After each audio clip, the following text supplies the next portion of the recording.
요즘 같은 장에 주식 혼자 공부하기 어려우시죠?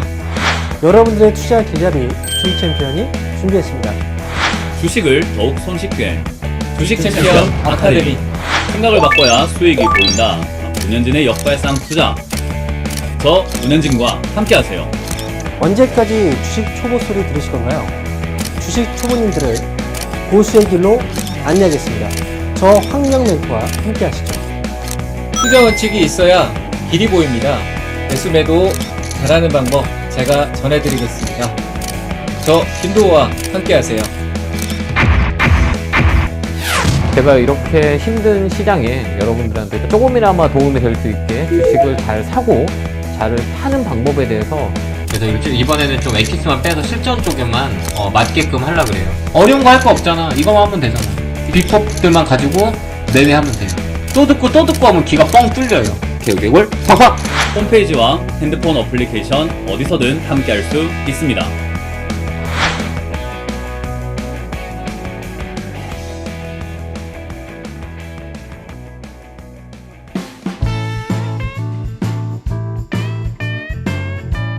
생각이 바뀌면 수익이 보인다. 역발상 투자의 문현진 멘토입니다.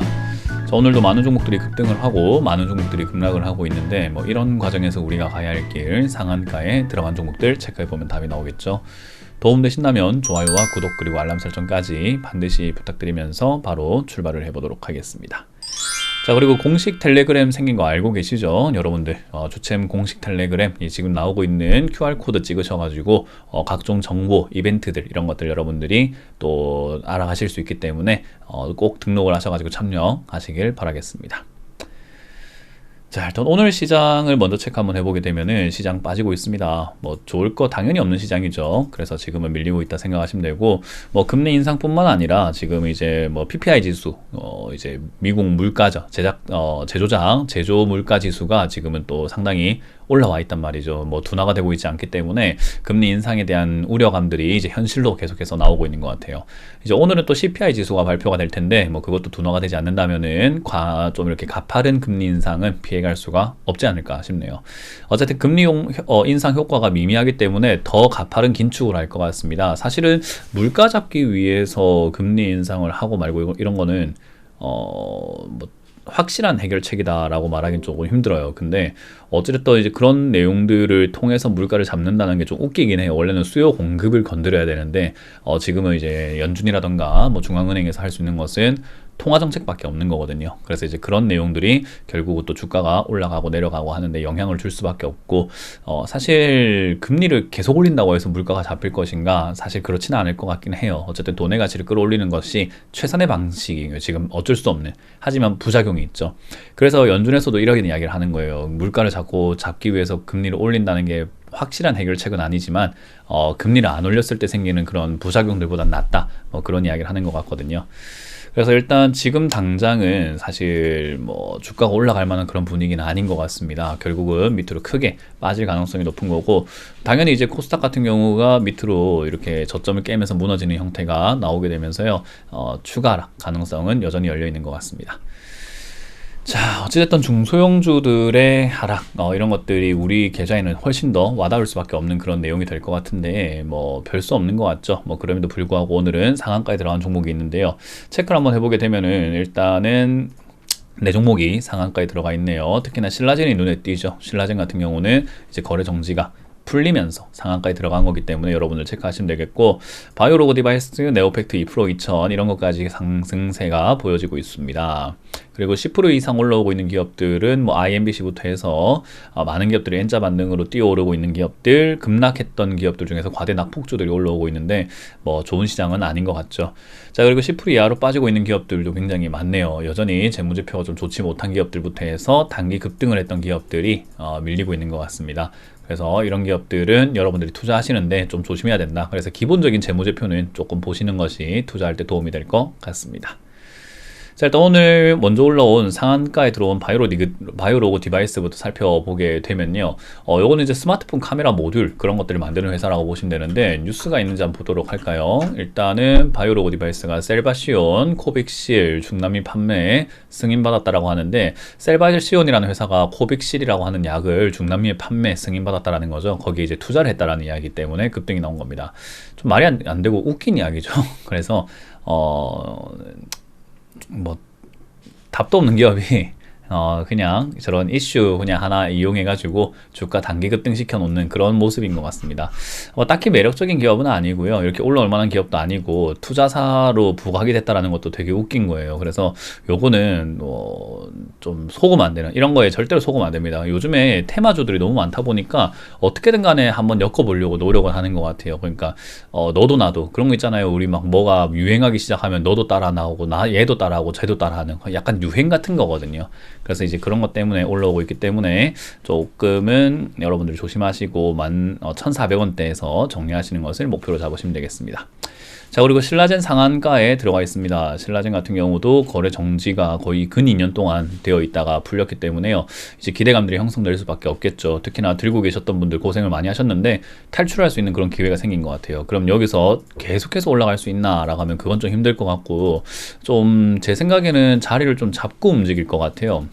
자리를 잡고 이제 제약 바이오가 전 좋을 거라고 생각하고 있잖아요. 그래서 제약 바이오가 내년 아마 중반기까지 좋을 것 같습니다. 그러면은 그런 흐름에 맞춰가지고 이렇게 이상급등 현상은 한번 나올 수 있을 것 같아요. 왜냐하면 과거에 택도 아닌 이야기긴 했지만 100,400이라는 이야기 때문에 뭐 10배 이상 올라갔던 기업이라서 아마 이번에도 그런 효과가 있지 않을까 싶네요. 자, 어쨌든 그런 저력이 있기 때문에 뭐 들고 계시는 분들은 오늘 막 손절하겠다라는 느낌보다는 조금 장기로 가져가 보시는 게 아무래도 어차피 손실을 줄일 수 있는 기회가 생긴다면은 좀 시간을 투자해 보시는 게 어떨까 생각이 듭니다. 그래서 그 점 조심하시면서 대응하시면 좋을 것 같고 홀딩 의견 드려보도록 합니다. 자, 그리고 네오팩트가 상한가에 또 2연상 들어가는 모습인데 뭐 요거는 제 예상하고 좀 다르네요. 생각보다는 좀 약할 거다라고 예상을 했었는데 생각보다 좀 강합니다. 뭐 어쨌든 네오팩트도 이렇게 올만한 내용까지는 아니었다라고 제가 어제 말씀을 드렸잖아요. 그럼에도 불구하고 사람들 관심이 이렇게 쏠리면서 주가가 올라왔습니다. 뭐 일단 회사가 정상화 될 것이다라는 그런 기대감들이다 보니까 올라온 건 맞는데 일단 좀 더 지켜봐야 될 것 같아요. 이것도 이제 매수 호가 대비해서 거래량 대비해서 이 잔량을 봤을 때 뭐 2연상까지는 가능하다라고 생각은 했으나 홀딩 제가 어제도 말씀드렸죠. 거래량 대비해서 이 호가가 많다. 그러니까 좀 홀딩하는 게 맞다 생각을 했는데 오늘은 좀 그거보다 좀 더 많네요. 그래서 이제 이거 잘 하면은 뭐 4연상, 5연상까지도 가지 않을까 뭐 그런 생각이 듭니다. 어쨌든 거래량 대비 잔량이 좀 줄어들 때 그때를 매도 타이밍으로 잡고 대응하시는 게 어떨까 그런 생각이 드네요. 어쨌든 이번 상승을 탈출 기회로 노려야 되기 때문에 그 점 참고하시면서 대응하시면 되겠습니다. 자, 그리고 프로 2000이네요. 프로 2000 이거는 이제 품절주죠. 대표적인 거의 뭐 품절주 역할을 하고 있는 기업이기 때문에 사실은 여러분들이 투자하시는데 조심해야 되는 그런 종목이지 않을까 싶습니다. 일단 2,800만 주가 발행이 되어 있지만 거의 80%가 묶여 있기 때문에 한 600만 주밖에 유통 주식수가 되지 않아요. 그러다 보니까 엄청 올라갈 수 있다라고 보긴 좀 힘들 것 같고 일단은 지수가 안 좋다 보니까 이렇게 품절주가 뛰어오르는 형태로만 이해를 할 것 같습니다. 어쨌든 이것도 뭐 3,000원 정도까지 올라가면은 바로 밀릴 수 있기 때문에요. 그 점 참고하셔가지고 대응을 하시는 것이 어떨까 싶네요. 자, 어쨌든 이렇게 보니까 오늘 특별한 것은 뭐 신라젠 말고는 뭐 딱히 뭐 볼만한 종목은 없는 것 같습니다. 그렇다고 해서 신라젠이 뭐 시장의 판도를 또 바꿀 만한 그런 내용은 아니기 때문에 시장은 여전히 약하다라고 생각하시면 좋을 것 같고 역시 여전히 관망할 수밖에 없는 단계인 것 같아요. 뭐 어찌됐든 이 코스닥이 추가 하락을 했다라는 것 자체는 밑으로 더 많이 내려갈 가능성을 염두에 두고 여러분들이 투자하셔야 되거든요. 그래서 추가 하락의 가능성이 여전히 있고 어디까지 빠질지를 예측하는 건 무의미합니다. 그걸 자꾸 예측하려고 하시면 안 돼요. 그래서 빠지는 것을 그냥 어디까지 빠지는지 보고 내가 이 빠졌을 때 뭐 할 것인지를 선택을 해야 되는데 저는 매수라고 생각하기 때문에요. 아래쪽으로 빠졌을 때 기회가 온다. 그래서 지금은 이제 코스닥이 저점을 깼고 코스피가 저점을 깨느냐가 좀 중요하겠죠. 깨고 나면은 아마 투자 포인트가 나오지 않을까 그렇게 생각이 드네요. 자, 어쨌든 어떤 모습으로 진행이 될지는 좀 지켜봐야 되겠지만 그 모습에 따라 가지고 우리가 해야 될 것들이 좀 달라질 수가 있을 것 같습니다. 그거에 맞춰 가지고 투자 방향을 결정을 해야 되는데 지금은 관망이 맞는 것 같고, 그리고 어떤 분들은 그래요. 종목 교체가 낫지 않나요? 라는 그런 이야기를 하시는데, 종목 교체도 해야 될 때 하는 거지 지금 같을 때 하시면은 무조건 손해날 수밖에 없습니다. 그래서 잘못된 종목 교체 일부러 하지 마시고 지금은 그냥 홀딩 하셔가지고 여러분들이 들고 있는 종목들 손실을 어떻게 줄일 수 있을까에 대한 고민을 하고 시장이 어디까지 빠지는지 지켜볼 수 있는 그런 느긋함이 좀 필요하지 않을까 생각이 듭니다. 자, 어쨌든 어려운 시장 잘 이겨내시길 바라면서요, 저는 물러가도록 하겠습니다. 지금까지 역발상 투자의 문현진 멘토였습니다. 고맙습니다.